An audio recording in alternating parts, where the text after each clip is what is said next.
Bom, pessoal, sejam bem-vindos ao Congresso. Hoje a palestra vai ser sobre leucemias linfoblásticas agudas da infância, sob a perspectiva da biologia molecular. Eu sou Renata dos Santos Almeida, sou doutora em Biociências e Biotecnologia em Saúde e minha formação básica é em Ciências Biológicas, tá? Bacharelado. E antes de começar essa palestra, eu gostaria de agradecer o convite para participar do evento. O convite foi feito, né, pelo professor José Guedes. Então, vamos aproveitar, gente, para ver um pouco sobre a biologia molecular das leucemias agudas. As leucemias agudas, elas podem ser definidas como a malignidade, tá, do sistema hematopoético e o câncer mais comum na infância, correspondendo a cerca de 30% dos casos, tá, de câncer na infância. As leucemias agudas, elas são caracterizadas por uma parada, tá, em algum estágio de maturação daqueles progenitores hematopoéticos, ou as células, né, blásticas, leucêmicas, que são chamadas as células transformadas, malignas, e que nessa parada do estágio de maturação, além de acontecer é, essa parada em algum estágio, tá, de diferenciação celular, essas células, elas adquirem a capacidade de se proliferar exacerbadamente, descontroladamente, certo? Então, é extremamente importante o processo de diferenciação celular do sistema hematopoético, sobretudo quando a gente vê esses aspectos das leucemias agudas, pois esses estágios alterados de maturação, essa parada no estágio de maturação, ele pode interferir com a formação de células que são extremamente importantes para a defesa do indivíduo, mas não só para a defesa do indivíduo, como estão células, né, que participam, então, aí da produção, por exemplo, de plaquetas. Então, os indivíduos, né, que apresentam leucemias agudas, geralmente eles têm outros problemas, tá? Muitas vezes eles podem ter plaquetopenia e podem também sofrer, né, hemorragia devido a isso. E isso acontece, essa proliferação exacerbada e essa parada no estágio de maturação, tanto nas leucemias que acometem a linhagem linfóide, como aquelas leucemias que acometem a linhagem mieloide, tá? Então, é extremamente importante a gente saber isso, porque a linhagem hematopoética é uma linhagem, né, que vai gerar tanto células mieloides, tá? Que são muito importantes, né, para o nosso organismo, como células linfóides, certo? Como os linfócitos B, os linfócitos T. As leucemias que nós vamos abordar hoje são leucemias linfoblásticas, ou seja, as leucemias da linhagem linfóide. E como pode ser definida a leucemia? Então, além da gente ter aquelas características, né, de proliferação exacerbada e parar em algum estágio de maturação, morfologicamente e do ponto de vista citoquímico, as células transformadas, que são chamadas de blastos, elas são classificadas, tá, em três tipos aqui, tá? L1, L2 e L3, do ponto de vista morfológico e citoquímico, segundo classificação do grupo franco-americano-britânico, certo? E precisa haver pelo menos 30% dessas células transformadas da população celular, né? 30% da população é, celular não eritroide da medula óssea ser, então, correspondente aos blastos. A Organização Mundial de Saúde tem uma classificação mais atualizada e considera, para a definição de leucemia, a presença de 25% ou mais blastos na medula óssea, tá? Ou 20% de blastos, ou até menos, se houver evidência clínica de leucemia. tá? Então, as leucemias, né, pediátricas são, né, consideradas o câncer infantil mais frequente, como eu falei anteriormente para vocês, cerca de 30%. E dentro desses 30%, tá, desses tipos de câncer, a maior parte é decorrente, né, é uma leucemia linfoblástica aguda de células B, tá? 5% é leucemia mieloide aguda, da linhagem mieloide, e cerca de 3,75% é correspondente à leucemia de células T, tá? As leucemias, elas são muito importantes, porque são doenças que acarretam, né, são doenças graves que acarretam aí prejuízo para as crianças e tem uma taxa de mortalidade significativa, certo? Então, de acordo com um estudo, né, considerando dados mundiais, estudo realizado pelo Globocan, na faixa etária de 0 a 14 anos, a incidência é de cerca de 2,7 casos por 100 mil habitantes, 100 mil pessoas. Já no Brasil, dados, né, dados do INCA, e que incluem as leucemias no câncer de grupo 1, foi observado, né, uma incidência de 40,35 casos, tá, por 1 milhão de pessoas, 1 milhão de habitantes, na faixa etária de 0 a 14 anos. E essas leucemias, mesmo sendo uma taxa de incidência relativamente baixa, quando a gente considera por milhão de habitantes, é muito importante porque foi em 2014 considerada a segunda causa de morte por doença em crianças e adolescentes, tá? Na faixa etária de 0 a 14 anos, foi considerado de 32,07 mortes por milhão de habitantes. Então, é uma doença muito importante de ser estudada, né, para ser estudada em crianças, está na faixa etária pediátrica. As leucemias, elas podem ser classificadas, tá? Segundo a Organização Mundial de Saúde, existe essa tabela de classificação e elas são classificadas hoje baseada em vários critérios, não só aqueles morfológicos e citoquímicos, mas também do ponto de vista das alterações genéticas ou do ponto de vista da biologia molecular, como a gente pode falar, certo? Então, as leucemias linfoblásticas agudas, elas são caracterizadas e elas são classificadas em grupos distintos, tá? Dois grupos, né? Dois grandes grupos que vocês podem ver aqui.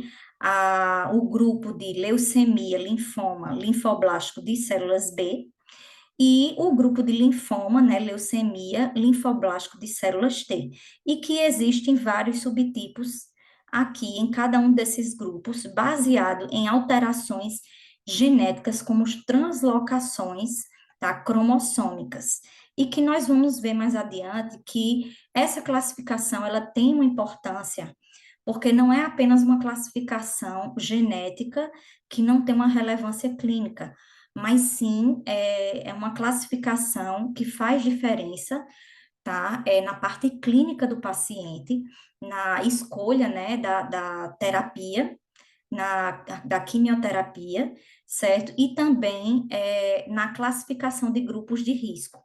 Então, considerando, né, que cerca de 25%, tá, dessas leucemias como um todo, das leucemias agudas, são linfoblásticas, nós temos 85% dessas leucemias linfoblásticas decorrente da linhagem de células B e 15% apenas da linhagem de células T.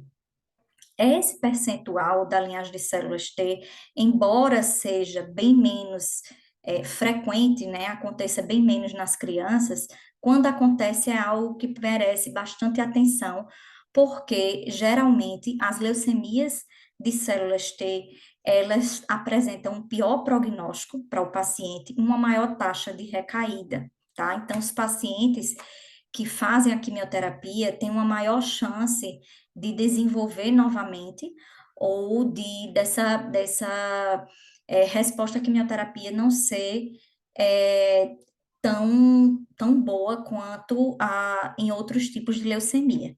E essa leucemia ela é caracterizada por ter muita heterogeneidade genética. Então, Essa heterogeneidade genética se deve também à falta de estudos, né, focando a leucemia de células T e uma maior abrangência, como também a questão, né, da heterogeneidade mesmo dentro dessa linhagem de células T, com marcadores imunológicos bem característicos e moleculares também, que facilitam, então, a sua classificação. A patogênese das leucemias linfoblásticas agudas da infância, elas envolvem múltiplos fatores, sendo considerada, então, doenças complexas, tá? Com o envolvimento de fatores ambientais, desde substâncias químicas, radiação, dieta, infecções, alergia, como fatores imunológicos, como citocinas, que são fatores solúveis, quimiocinas, e um desequilíbrio na resposta imune do indivíduo, como também os fatores genéticos, em que rearranjos genéticos, tá? Relacionados a, por exemplo, translocações, variações alélicas e também fatores epigenéticos, como, por exemplo, microRNAs, tá? Podem, então, contribuir para o surgimento dessas doenças. Então, essas doenças, elas se caracterizam por um acúmulo aí são vários fatores que estão envolvidos e há um acúmulo aí, então, de diversos fatores que vão gerar, então, o surgimento dessa doença. E esse acúmulo que eu digo de fatores, não só desses fatores ambientais e imunológicos, mas um acúmulo, por exemplo, de alterações genéticas. Então, o indivíduo, ele pode apresentar já uma suscetibilidade genética à doença, tá? Uma certa predisposição. E existem já abordados na literatura, né, e comprovados que algumas síndromes genéticas estão relacionadas com a maior suscetibilidade às leucemias linfoblásticas agudas, mas considerando então que o indivíduo já possui uma predisposição, então, para o desenvolvimento dessa doença pela a presença de algumas variantes em genes ou algumas mutações, tá? Em genes importantes como genes, por exemplo, envolvidos no controle do ciclo celular, como o TP53, certo? E aí, com o acúmulo de outras mutações, tá? Que podem envolver rearranjos genéticos, como translocações cromossômicas e outras mutações secundárias, tá? Em genes supressores de tumor, genes que participam da sinalização da transcrição, do remodelamento, por exemplo, da cromatina, e várias vias, né, de sinalização intracelular, levam, então, à transformação maligna, tá, de um progenitor linfóide, em uma célula então, maligna, tá? A transformação dessa célula, né, desse progenitor linfóide, seja de linhagem B ou seja de linhagem T, certo? E que já esteja comprometido, né, que já esteja comprometido com alguma linhagem e gere, então, aquela célula maligna, tá? Que vai se proliferar exacerbadamente e que está parado em algum estágio de diferenciação e vai então se disseminar, tá? Vai então se proliferar e gerar o câncer, né? Que é justamente com essas características, né? E que podem sim se disseminar pelo organismo, tá? Então, para que as leucemias ocorram, vários fatores contribuem, certo? Para que aquela célula inicialmente, que já apresentava alguma alteração genética que está associada à predisposição, acumula outras mutações, tá? Ao longo do seu desenvolvimento e pode, então, se desenvolver em uma célula cancerígena. Então, esses múltiplos fatores que eu falo aqui são fatores ambientais, genéticos e imunológicos, mas que hoje nós vamos focar nos fatores genéticos, certo? Então, as alterações genéticas nas leucemias, elas são variadas, e elas são diversas. Elas podem alterar diversas proteínas, tá? Podem levar à expressão aberrante de proteínas, à geração de produtos fusionados, tá? Como, por exemplo, a gente pode ver aqui o TCF3, o PBX1, ou, por exemplo, a perda de genes codificantes de proteínas supressoras tumorais, que vai contribuir, então, para o crescimento, né, descontrolado daquelas células, a proliferação descontrolada. Então, na linhagem de células B, na linhagem de células T, existem alterações genéticas mais características, tá? Então, existem subtipos genéticos bem característicos e que são distintos, tá? De acordo, né, com o tipo de leucemia, embora possa existir aí algumas alterações genéticas em comum. E de acordo, então, com essas diversas alterações genéticas, essas alterações genéticas estão associadas, elas podem estar associadas a algumas características, por exemplo, da criança, né, que apresenta aquela leucemia, como a idade, como a leucometria, ou seja, a contagem total de leucócitos no sangue, certo? E aqui nós podemos ver nesse gráfico que existem crianças aqui que estão classificadas nesse primeiro gráfico com risco padrão, tá? Risco padrão, e esse risco padrão, ele é caracterizado por crianças apresentando de 1 a 9 anos de idade e uma leucometria menor do que 50 mil células por microlitro, certo? E que existem aqui um predomínio, tá, de hiperdiploidia, ou seja, um aumento no número de cromossomos, tá, naquelas crianças, e alterações genéticas, como a gente pode ver aqui em azul, da ETV6-RUNX1, que é um produto fusionado, um gene que está fusionado a outro e são produzidos na célula como um produto único, tá? Esse segundo gráfico é de crianças, né, com a característica de leucemia de alto risco, certo? E que são caracterizadas pelo quê? Crianças menores de 1 ano ou na faixa etária de 10 a 15 anos e que apresentam uma contagem total de células do sangue, tá? De leucócitos no sangue, em mais de 50 mil células por microlitro. Então, são crianças que têm leucemias, leucemia de células B, consideradas de alto risco e que já apresenta aqui um padrão diferente de distribuição, tá? De frequências, das alterações genéticas. A gente vê já um maior predomínio aqui de alterações genéticas associadas ao cromossomo Filadélfia, tá? Filadélfia-like.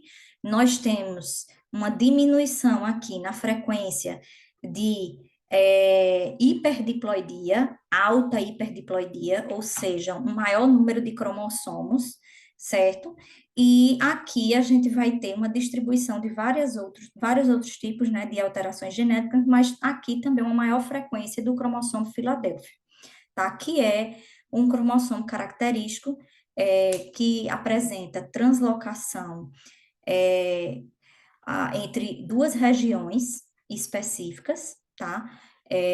E que gera aí produtos fusionados também, tá? Então, o cromossomo Filadélfia, ele é muito característico na linhagem de células B, né? E aqui nessas crianças com alto risco, tá? Leucemias de células B de alto risco, elas apresentam uma maior frequência, tá? Embora, quando a gente compare com adultos, por exemplo, adultos aqui apresentam maior frequência desse cromossomo Filadélfia.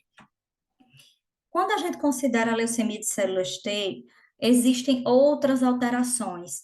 E essas alterações genéticas também levam, né, à expressão aberrante de proteínas, produtos fusionados ou perda de supressores de tumor. E aqui eu trago algumas alterações que são bem descritas, né, em LLAT, tá? Translocações cromossômicas envolvendo os genes ROX11, ROX11L2, tá? TAU1 e MLL, Essas translocações, como a gente pode ver aqui, vai gerar, então, produtos, certo? Alterados. Vão gerar produtos alterados, como aqui no TLX1, e mutações em alguns genes específicos, em regiões específicas, como deleções, tá? No gene NOT1, que está envolvido na sinalização intracelular, da linhagem T, está presente, por exemplo, mutações nesse gene em mais de 50% das leucemias de células T. Então, essas deleções, tá, e outros tipos de mutações, que podem ser amplificações ou substituições, estão envolvidos, então, aí, por exemplo, no gene NOT1, no desenvolvimento da leucemia de células T. Então, as alterações genéticas que nós observamos em leucemia de células T e de células B, elas tendem a ser diferentes, tá? E essas alterações, elas são importantes para a gente saber não só porque contribui para o desenvolvimento da doença, mas porque elas têm implicações, tá? Terapêuticas nas leucemias, certo? E ainda a gente pode estudá-las do ponto de vista molecular, porque essas mutações, né, e essas alterações genéticas, de maneira geral, elas podem ser utilizadas para o acompanhamento, tá, desse paciente durante a quimioterapia. E no caso daquele paciente continuar apresentando uma alteração genética vista ao diagnóstico, significa dizer que ele não está respondendo muito bem à quimioterapia. Então, essas alterações genéticas, elas têm implicações diversas, tanto no acompanhamento do paciente, quanto no direcionamento terapêutico, quanto implicações aí até a, na mudança de esquema, né, terapêutico e na escolha também, e na classificação, por exemplo, dos grupos de risco, e dessa forma saber escolher, né, por exemplo, se um paciente ele vai receber mais quimioterapia ou não, tá? Então, a importância clínica disso é que quando esse paciente ele é diagnosticado, tá? Aqui neste ponto, também é feito, então, o diagnóstico molecular. E esse diagnóstico molecular, ele pode ser utilizado para a gente acompanhar a resposta ao tratamento do paciente, tá? Então, a alteração genética, após um tratamento inicial, ela pode permanecer, certo? E ao final, né, de um tempo, gerar uma recaída.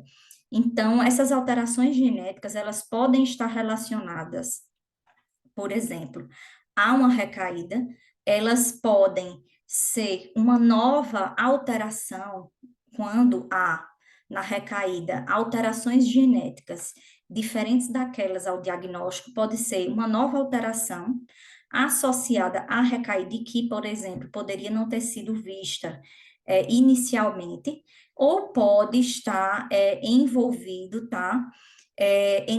Aí na geração de novas células remanescentes, certo? E alterações, então, que não estavam presentes anteriormente, que foram desenvolvidas depois, tá? E é muito importante a gente saber isso, porque como tem relevância na recaída do paciente, cerca de 20% dos pacientes que têm leucemia, eles têm recaída, tá?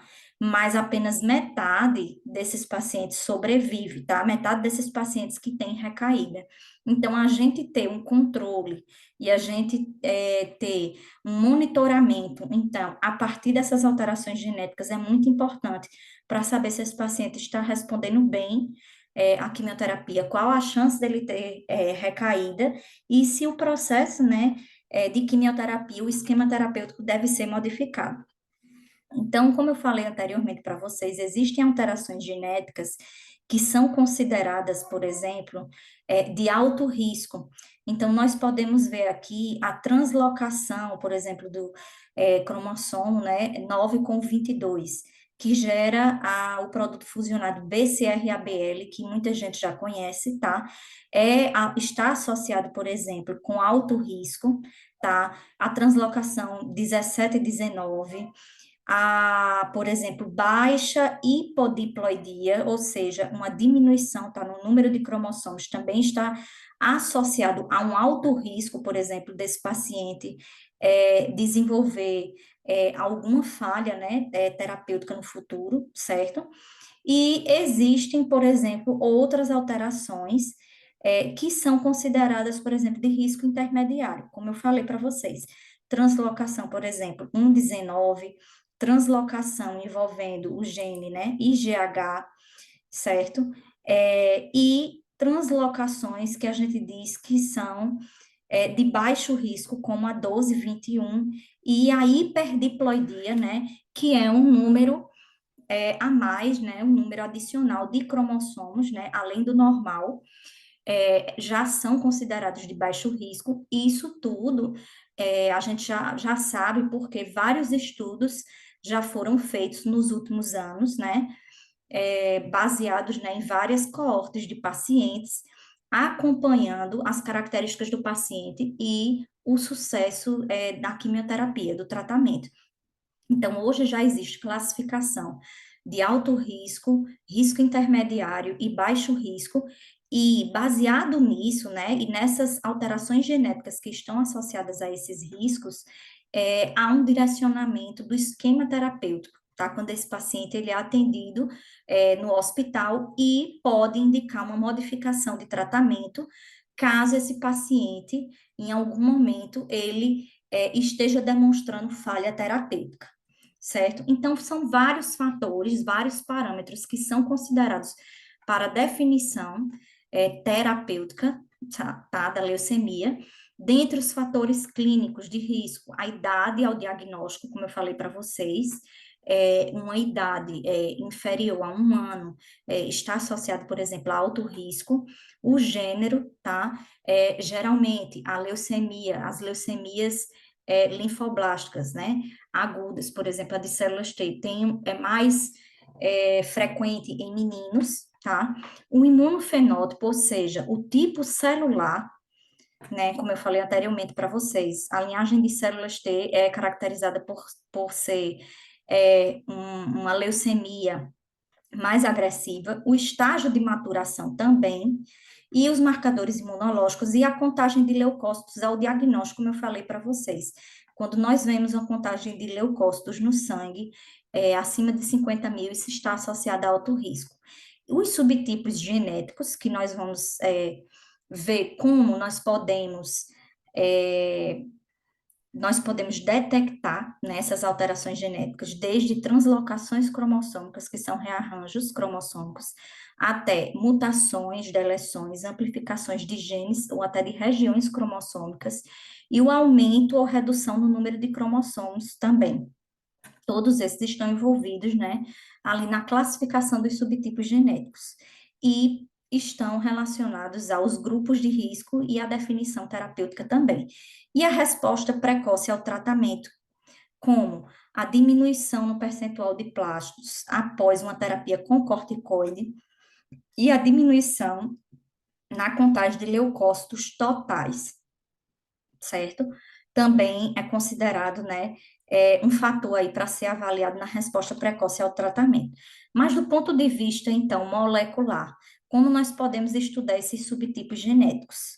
Então, existem diversas técnicas de biologia molecular que permitem, então, que nós possamos diagnosticar e determinar se o paciente possui algumas alterações genéticas específicas. Então, a primeira, né, técnica é aquela técnica mais básica que vocês já devem ter visto, inclusive na graduação, que é a reação em cadeia da polimerase, chamada de PCR, certo? A PCR nada mais é do que a amplificação de um fragmento específico de DNA. E essa amplificação em escala exponencial, de maneira que, ao final, eu tenho milhões, tá, de cópias daquele meu determinado fragmento de interesse.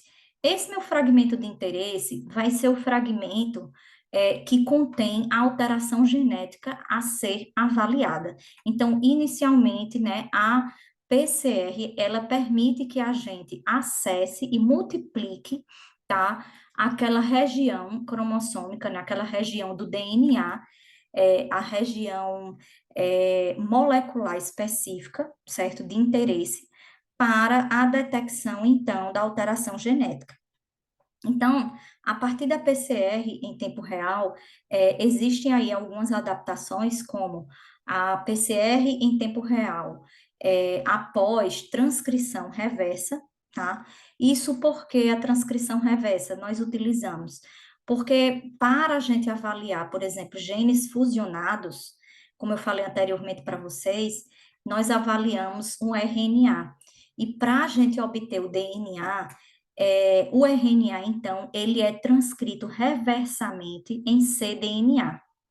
E a partir desse cDNA que foi obtido, nós podemos amplificar por PCR em tempo real, tá? Pelo método de CyberGreen ou de Tacma, que são sondas altamente específicas, e permitir, então, a detecção de alterações genéticas específicas, como por exemplo, translocações específicas que geram produtos gênicos fusionados, tá? Mas também a PCR, né, a RT-PCR permite também que nós identifiquemos a expressão de genes alterados, porque nem sempre uma translocação vai gerar aquele produto fusionado de dois genes, mas sim pode gerar expressão alterada de algum gene específico. Então, esse tipo de abordagem permite também que nós possamos detectar a expressão de alguns genes alterados, tá? Após a transcrição reversa. A PCR, né, então, a RT-PCR, é, a partir, né, daquele RNA mensageiro, como eu falei anteriormente para vocês, a gente vai obter, então, um cDNA, e desse cDNA, a gente pode, então, utilizar primers, né, iniciadores específicos, tá, para aquelas regiões, de genes que nós já conhecemos e que nós já sabemos que fazem parte, por exemplo, de genes fusionados, de translocações cromossômicas, e a partir do desenho específico desses primers, vários tipos de reações distintas podem ser feitas para a detecção de produtos fusionados, tá? Que são produtos aí de translocações cromossômicas. E aqui é um exemplo para vocês verem que a partir de um processo desse nós temos como detectar rearranjos do tipo CIL-TAL, que são dois genes distintos que estão quando unidos, né, em um único produto fusionado, certo? Estão envolvidos no desenvolvimento aí da leucemia de células T. E essa detecção desse produto fusionado a partir da PCR, tá? A partir de amplificação de regiões específicas, mas que a gente partiu inicialmente do RNA mensageiro e fez uma transcrição reversa, né, em cDNA, isso aí, esse tipo de abordagem já é relativamente antigo e permitiu, né, que a gente conseguisse, então, ao longo desses anos, fazer esse tipo de detecção. Hoje nós já temos algumas técnicas mais avançadas para esse tipo de detecção, tá? E existem técnicas moleculares associadas à citogenética, como a citogenética molecular, e a gente chama a técnica específica, né, de FISH, tá? Que é a hibridização in situ, né, com sonda fluorescente, em que, a partir de sondas específicas para regiões específicas, né, dos genes que foram fusionados, eles podem ser utilizados para a detecção nos próprios cromossomos, tá? É outra técnica, mas que nós não vamos entrar em detalhes hoje.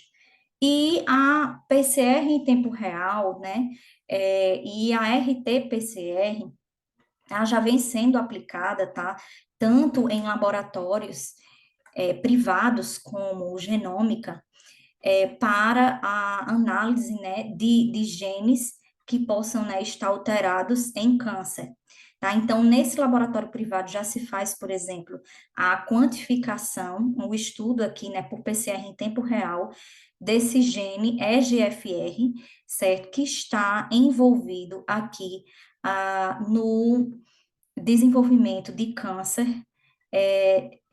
de carcinoma de pulmão de células não pequenas, tá? Mas esse tipo de abordagem já vem sendo usado também em hospitais que atendem pessoas, né, pelo SUS, hospitais filantrópicos, como o Instituto de Medicina Integral Professor Fernando Figueira, que possui, né, um setor de oncologia pediátrica.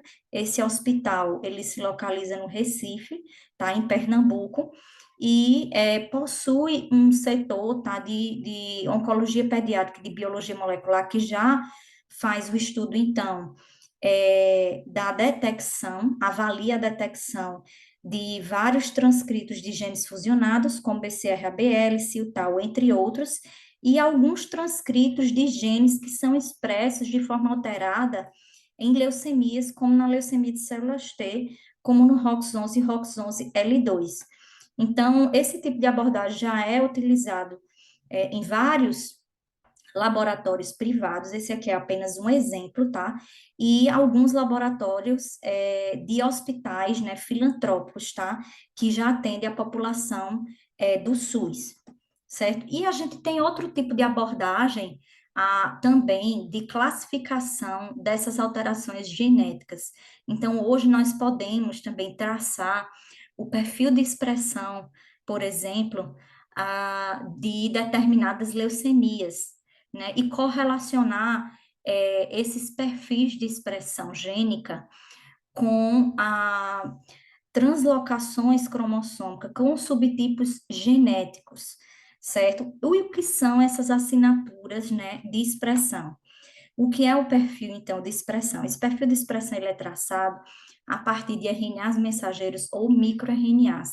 Os microRNAs são RNAs pequenos, não codificantes de proteínas, mas que têm um papel extremamente importante na regulação da expressão gênica, tá? E também está envolvido aí nas leucemias e em diversos outros tipos de câncer. Então, a assinatura de expressão, ela pode ser entendida como um grupo de genes, tá? Que vai apresentar, então, um padrão de expressão que pode estar esse padrão de expressão e esse grupo de genes relacionados a um mesmo processo biológico, tá? Ou alguma condição patofisiológica, como, por exemplo, a doença, o câncer, o tipo de câncer, tá? E pode indicar, então, um estado fisiológico.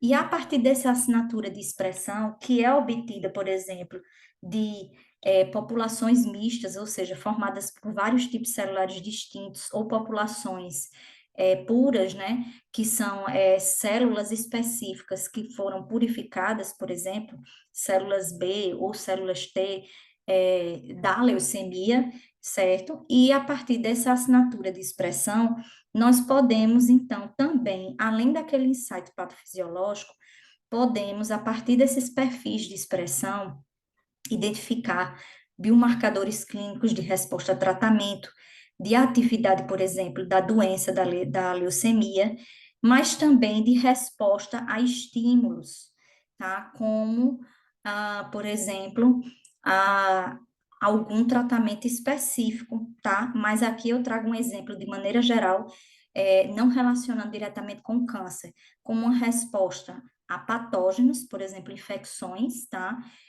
Virais, bacterianas, ou a resposta, por exemplo, a vacinas. Então, já existem estudos, né? Esse é um deles, tá? É um estudo relativamente antigo, para vocês verem que o estudo, né, dos perfis de expressão gênica já vem sendo utilizados há um certo tempo para a classificação de tumores, mas isso ainda não chegou a, por exemplo, a um tratamento mais direcionado. Ainda não temos isso aqui. Então, existe, por exemplo, os perfis de expressão de microRNAs e que Lu e colaboradores mostraram que, a partir do perfil de microRNAs que eu falei para vocês anteriormente, que são RNAs não codificantes, pode-se, então, classificar vários tipos de tumor humano, vários tipos de câncer humano, incluindo aqui, por exemplo, tumores, né, hematológicos, como as leucemias de células T e as leucemias de células B, tá? A partir daquele perfil de expressão. E aqui, mais especificamente, a gente pode ver, quando nós focamos em leucemias agudas, que existem aqui grupos distintos, e estes grupos, eles se correlacionam com aqueles subtipos genéticos que nós falamos anteriormente, como indivíduos que apresentam alterações genéticas como BCR-ABL, como TEL-AML1, ou hiperdiploidia, ou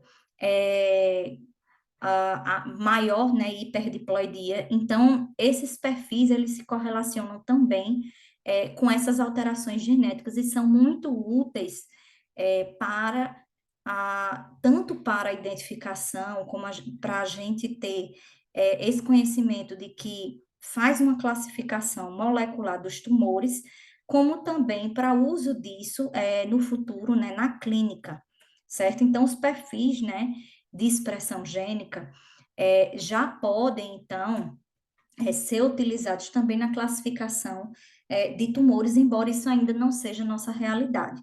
Mas ainda não é uma rotina, tá? Nos hospitais do Brasil, né?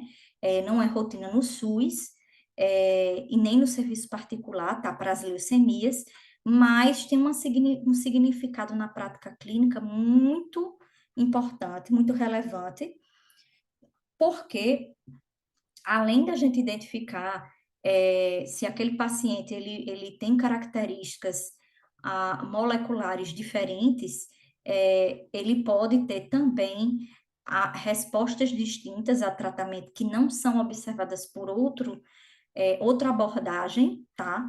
De classificação de alterações genéticas e como permite também a descoberta, né, de novas alterações, então, moleculares que podem contribuir aí para o direcionamento da terapia.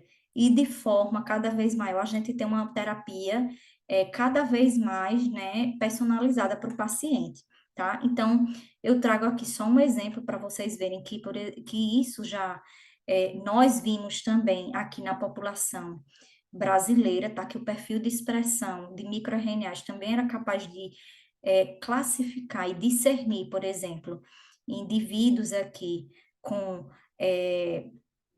leucemias de células T e leucemias de células B, tá? Esse é um estudo, é uma pesquisa científica, isso ainda não é uma aplicação nos laboratórios, nem na prática clínica, mas mostra que até aqui, né, no Brasil, porque a maioria dos outros estudos são estudos europeus, estudos conduzidos nos Estados Unidos, mas mostra que aqui no Brasil e aí eu chamo a atenção para a região Nordeste, porque esse estudo foi realizado por mim e várias outras pessoas do grupo de pesquisa da doutora Norma Lucena Silva, que é do IMIP da Fiocruz, Pernambuco, e que foi possível, então, a gente ver que existe uma separação aqui, tá, molecular, de acordo com o perfil de expressão desses microRNAs, entre a leucemia de células B e de células T. E isso é muito importante, porque no futuro a gente vai poder utilizar esse tipo de abordagem também para classificar tipos, né, distintos, né, de leucemia, até tipos moleculares distintos, como também identificar melhor pacientes, né, em relação ao risco, para ter um melhor direcionamento para a quimioterapia, certo? Então, inicialmente, o que a gente viu foi isso, Esse estudo foi baseado na expressão de microRNAs que foram determinados a partir do sequenciamento de RNAs, que é uma das estratégias, né, uma das técnicas que hoje permite que nós determinemos, então, o perfil de expressão gênica, né, em certas situações, condições. No caso aqui, dois tipos de leucemias diferentes da infância, tá? Porque aqui foi leucemia pediátrica e que a gente observa isso. Então, a biologia molecular, ela permite que nós possamos traçar, então, o perfil, né, de alterações genéticas do indivíduo no câncer, no caso, nas leucemias, aqui, as leucemias linfoblásticas agudas da infância, e aqui é um exemplo do FISH que eu tinha falado para vocês, que é uma citogenética molecular e que a gente detecta alterações específicas aqui nos próprios cromossomos. A partir da RT-PCR, nós podemos também determinar translocações específicas, é, produtos fusionados, né? Detectar produtos fusionados específicos, ou a expressão também, a partir de PCR em tempo real, de determinados genes que não são expressos normalmente naquela célula, como pelo perfil de expressão gênica, tá? Nós podemos traçar, então, ah, perfis, né, grupos de genes que possam estar relacionados com a doença, com novos subtipos, como também a resposta à quimioterapia. Então, no mais, era isso que eu queria trazer para vocês hoje. E se vocês tiverem dúvidas, podem entrar em contato comigo se tiverem interesse em saber mais sobre esse tipo, né, de estudo, também podem entrar em contato comigo. Então, obrigada e por hoje, né, espero que vocês tenham gostado e aproveitem as demais palestras, né, do Congresso. Obrigada.